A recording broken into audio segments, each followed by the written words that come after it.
ጽንፈኛውና ዘራፊው ሌባ ለአማራ ቆሜልሃለሁ የሚለው አማራን እየገደለና እያፈናቀለ ትምህርት እንዳይማር ያደረገ ነጋዴ እንዳይነግድ ያደረገ ምሁር እንዳይኖር ያደረገ አሁን መድረሻውን እያጣ በየገደሉ እየወደቀ ይገኛል።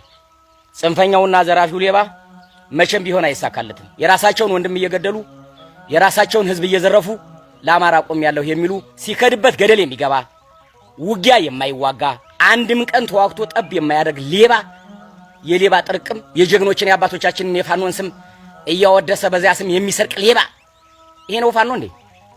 ይሄ ሌባ ነው። የሰፈር ሌባ ልክስክስ ምንም ትዳር የለሽ የግለሰብ ሀብት ንብረት የሚያወድም እንደዛ አይነት ሌባ ነው ዛሬ ቆሜልሃለሁ የሚልህ እና ህዝብም ቆም ብለህ ልታስብ ይገባል። በተለይ አጠቃላይ የአማራ ህዝብ ከዚህ በኋላ ልትነቃ ይገባል። ሌባ ደግሞ በህዝብ ትብብርና ጥቆማ ነው የሚጠፋው። ስለዚህ ዝም የምትል ከሆነ ተጎጂ ራስ ስለሆንክ አሁን በያሉበት ቦታ አሳዶ ለመምታት መንግስት ዝግጁ ስለሆነ ሁልህም መረጃና ጥቆማ መስጠት መቻል አለብህ።